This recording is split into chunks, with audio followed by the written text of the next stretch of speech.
Hello, everyone. So we are going to talk about some specific continuous distribution, similar to what we did under discrete random variable. So in this module, we are going to talk about very specific continuous distribution. So here you can see those distribution: uniform distribution, exponential distribution, normal distribution, log normal distribution, and gamma and beta distribution. So we are going to talk about this distribution, their properties, and we are going to do some sample problems to see how we can use this distribution in solving problems. So the first distribution we are going to talk about is uniform distribution.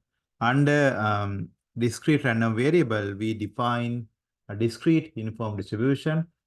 In here, we are going to define continuous uniform distribution. The idea is still same. For discrete random variable, when the random variable is uniform, the probability for any event is same. So the same idea. So in here, probability density is going to be same at every point. So here is the definition. We say random variable x has the uniform distribution on interval AB if the density function is given by this one. So let me use this closed one since we define it here that way. So we are saying basically density at every point is equivalent, which is going to be 1 over b minus a. So if I graph this, it would be look like this. So here is random variable, a to b, and then the density is going to be 1 over b minus a.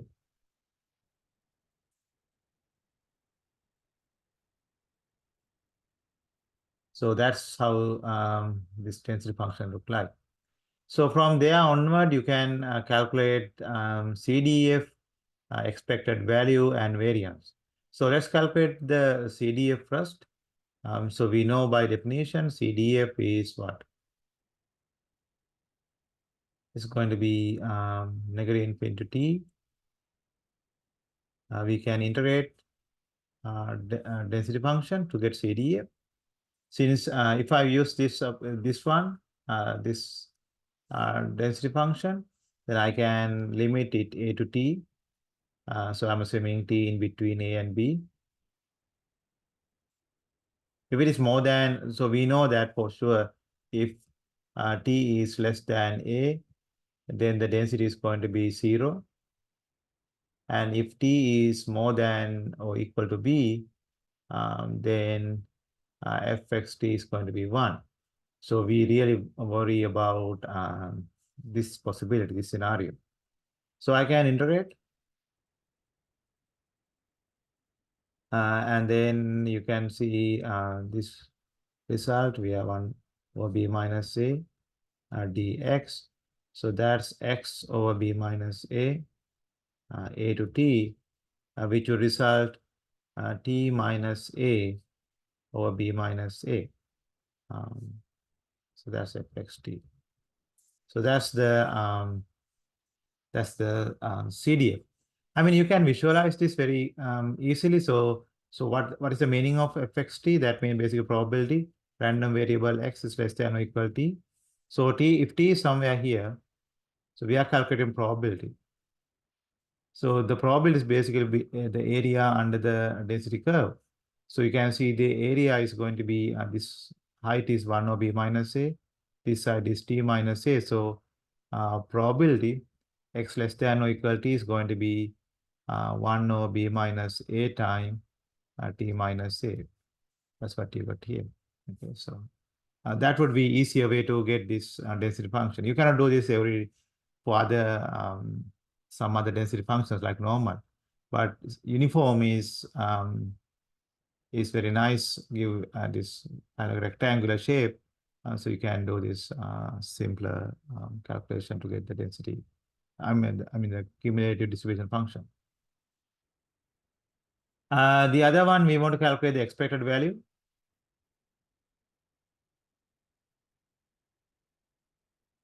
Which is mu x, which is basically negative infinity, positive infinity, x fx dx. But we know that the x is in between a and b, so we can write x time density is 1 over b minus a. So that would result x square over 2 times b minus a. We had substitute a and b. That would result b square minus a square over 2 times b minus a. And when you expand b square minus a square as b minus a times b plus a, we end up b plus a over 2. It is this one. We can do the same calculation. I would suggest you to prove this formula. So basically what you need to do, you need to calculate ex square and then calculate the variance x. So this is variance. And you can show that it's going to be b minus a square over 2. By the way, when you do this, you will get expression look like b cubed minus a cubed when you're simplifying this one. So that would need a cubic. They have to expand this expression. It would be b square plus a square plus ab. Somewhere in simplifying, you may need this identity. So just won't write it down. Okay, so here, let me erase this part. That's actually not that one. So let's try to do this problem. This one says an insurance policy is written to cover loss X, where X has a uniform distribution on 0 to 1000. So find the PDF of X. So we know that this is A, this is B. And if I use the formula, it's going to be 1 over B minus A, which is 1 over 1000 minus 0, which is 1 over 1000. The CDF of X, we know that CDF is x minus a over b minus a. In this case, x minus 0 over 1000 minus 0, which is x over 1000. Okay, so I'm just using the formula we have here. Okay. Then find the probability that loss exceed 230. So that means basically I want to calculate this quantity. So that is same as probability x less than or equal to 30. That is 1 minus, so this is CDF, and that would be 1 minus 230 over 1000, which is 1 minus 0.230, and you can get the answer.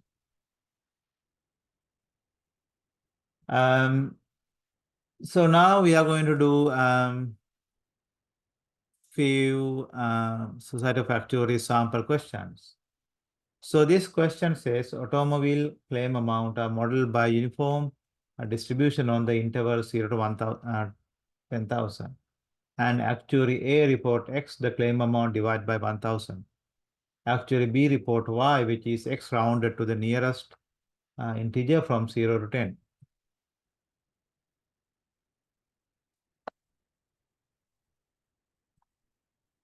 So then calculate the absolute value of difference between fourth moment of X and fourth moment of Y.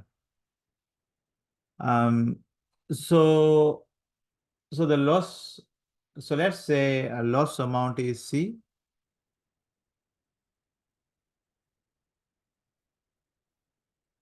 Which is uniform. So C is uniform between 0 to 10,000. So then A report X, which is basically C divided by 1000. So you can see that since Z is uniform, when you divide by 1000, it's still going to be uniform. But the range where it's defined, it's going to be different. So X is going to be defined over 0 to 10,000 divided by 1000, which is going to be 0 to 10. Then actually B report Y, which X rounded nearest integer from 0 to 10. So now for B, they are defining Y, which is just the integer of X nearest integer from 0 to 10. Because you can see that x is going to be take between value between 0 to 10.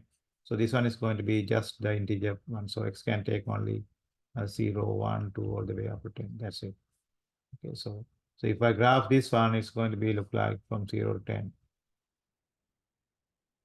1 over 10. This is the density function of x.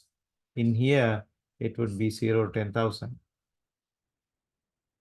The density function would be 1 over 10,000. This is for z. Then for y, it's going to be just the integer.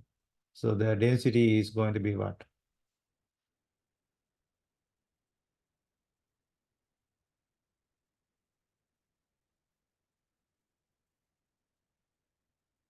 So now we have to be careful because this take only integer value, so it's not going to be uniform.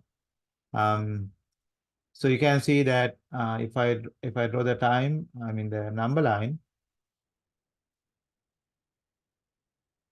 So between 0 and 0.5, all of this is going to be named as going to be assigned to 0. So between 0.5 to 1.5, all of these going to be the nearest integer going to be 1. So 1.5, 2.5, everything going to be 2. So up to 9.5, 8.5 to 9.5, it's going to be 9. Then between 9.5 and 10, it's 10. So if you can see that if I divide number line by 0.5 into 0.5 pieces, so the probability, so let me write this, I have y and probability y equal y. Y can take 0, 1, 2, all the way up to 10. Let me write the 9 and 10. So you have, so for 0, you have only one, like one piece here. So it's 1 out of, you can see, if you divide number line into 0.5 pieces, there are 20. Then for 1, you have actually 2. Same for the getting 2, because it between 1.5 and 2 and 2 and 2.5, so everything going to be assigned to 2. So for 9, it's going to be 2 out of 20, but for 10, you have only between 9.5 and 10, so it's going to be 1 over 10, 1 over 20. So the probability wise is going to be 1 over 20 for 0.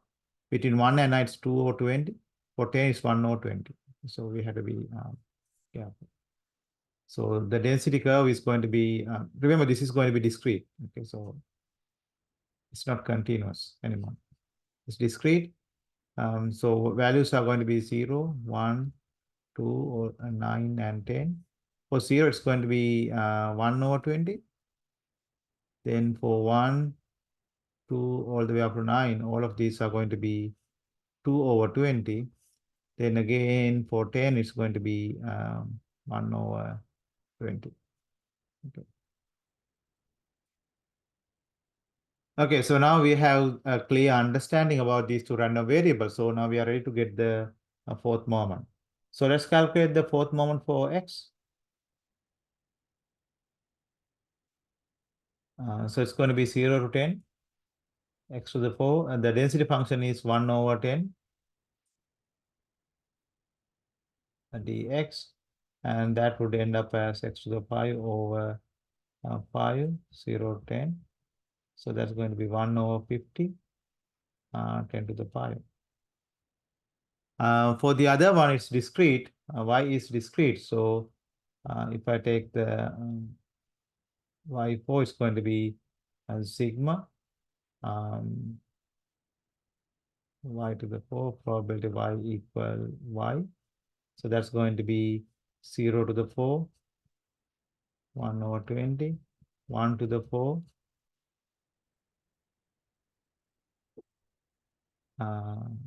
2 over 20, so forth, all the way up to 9 to the 4, 2 over 20, and then the last one is 10 over 4, but the probability is 1 over 20, not 2 over 20.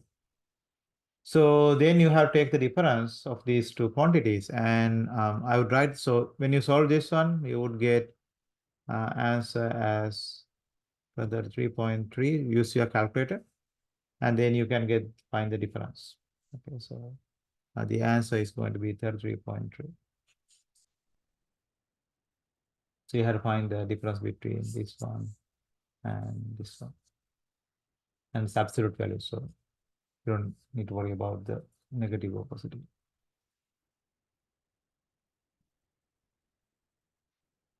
Okay, so here is another problem. Let's try to do this one. This one says loss covered by flood insurance policy are uniformly distributed on interval 0 to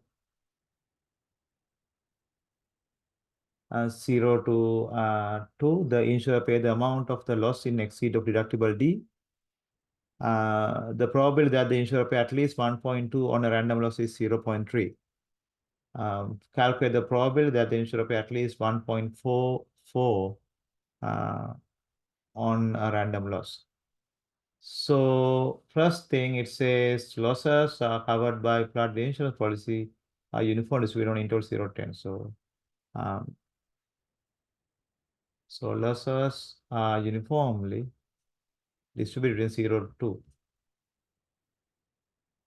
And insurance pays the amount of the loss in excess of deductible D. So above D, they are going to pay the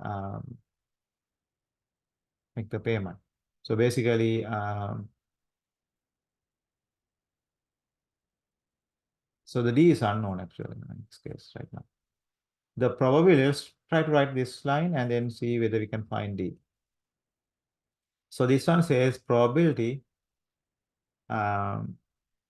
insurers pays at least 1.2 on a random loss is, so at least 1.2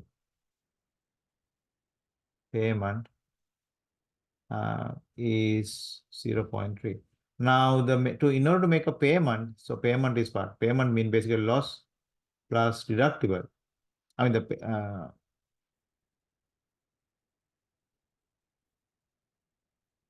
the payment mean basically loss minus deductible, not loss plus. Loss minus deductible should be more than 1.2. So so this one implies that loss minus D should be more than 1.2. The probability for that is 0.3.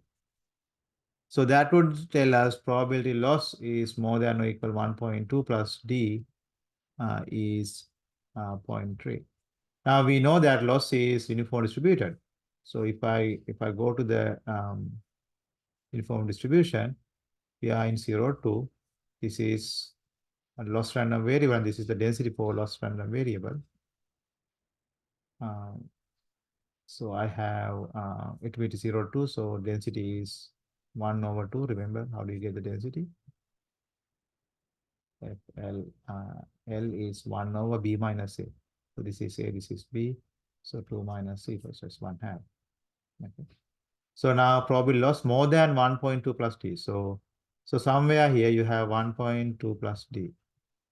And then this area, because more than is 0.3. So let's calculate this area. So this side is going to be what? So I'm calculating this one. The height is 1/2. The length is 2 minus 1.2 plus D. That's going to be 0.3. So so I can simplify this. 2 minus 1.2. Plus I have 1 plus 2. So this I would get 0.6. Now I can subtract. So this would be 0.8 minus 0.2 equal D. So D is going to be 0.2. So we found D was the deductible amount. So now the question is calculate the probability that insurer pays at least 1.44 on random loss. So probability payment is more than or equal 1.44. What's that probability? So in order to make a payment, then the loss need to be loss minus deductible need to be more than 1.44 because payment is after deductible. So loss minus deductible, that's the payment. So loss is L, D we know is 0.2. So that would give me loss need to be more than 1.64.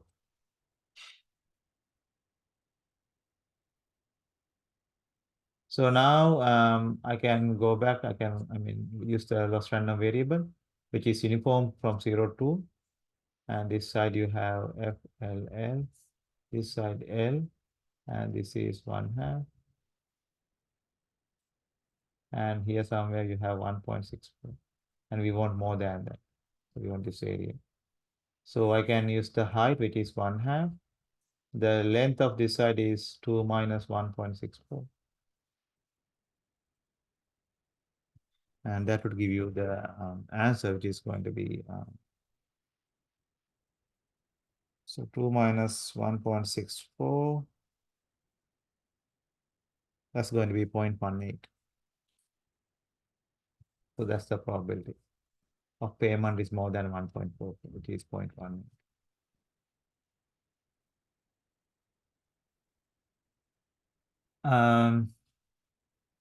So there are few, actually several examples.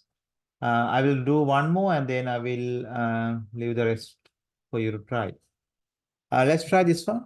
An insurance company issues policy covering damaged automobiles. The amount of damage is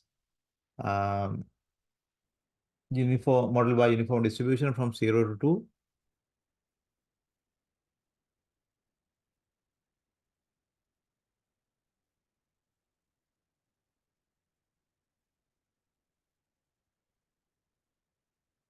The policy payout is subject to deductible of B over 10. A policy or experience automobile damage. Calculate the ratio of standard deviation of the policy payout to standard deviation of the amount of the damage.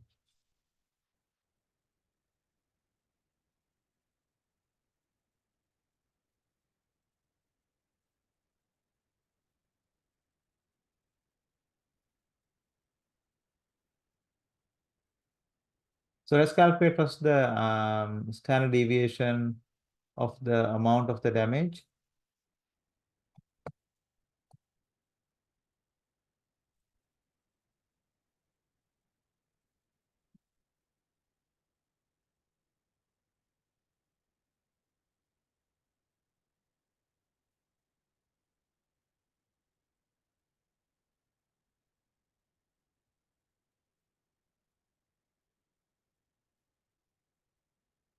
So for this one, yeah, so it's uniform from 0 to B. So let's calculate the variance. So let me write damage. Okay, that's the damage. So variance of damage random variable is uniform from 0 to B. So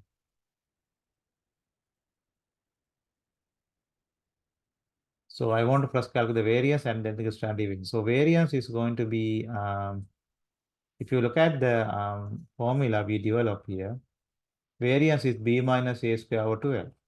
So in this particular case, it's going to be B, A is 0.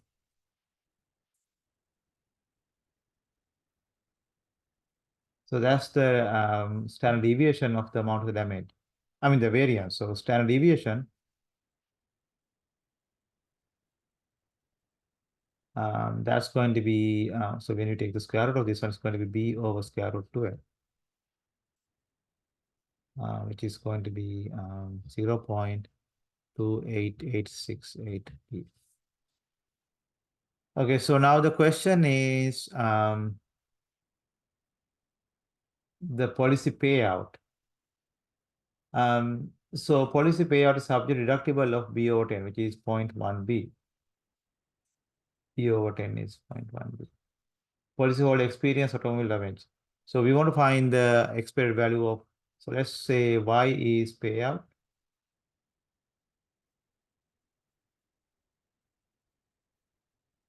So we know that Y is going to be 0 if Y is less than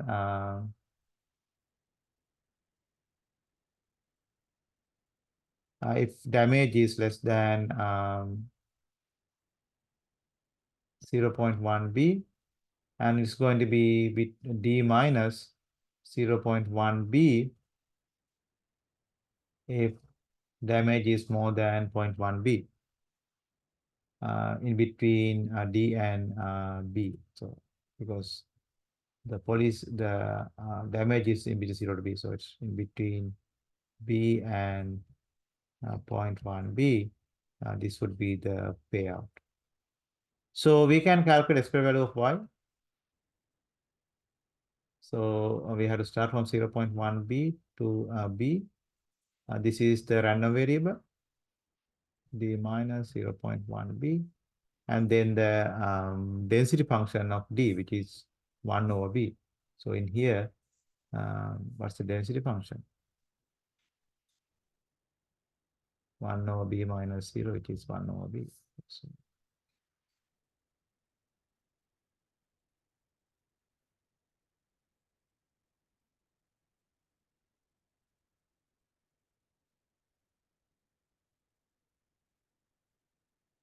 I would like to write like instead of d, because then I write d, which, and like I said, anyway, we can write like that.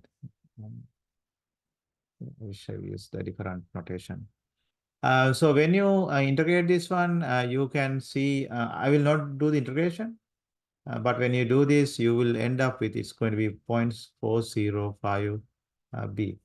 Then the next thing you would do, you would calculate the expected value of y square, since we are looking for the standard deviation of this random variable.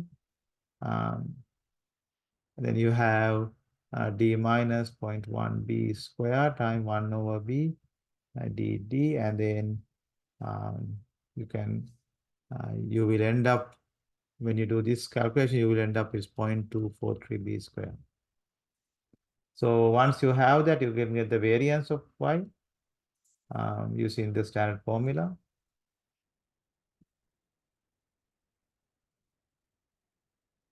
And that would give you 0.078975 b square. Then from there, you get the sigma y, which is going to be square root of that number. And then you can take the ratio. So ratio is going to be, so you can see the b cancel out. You really don't need to know the b. You take the sigma d over sigma y. The remaining question, there are several more questions. I would leave it for you to try. And if you cannot solve it, let me know.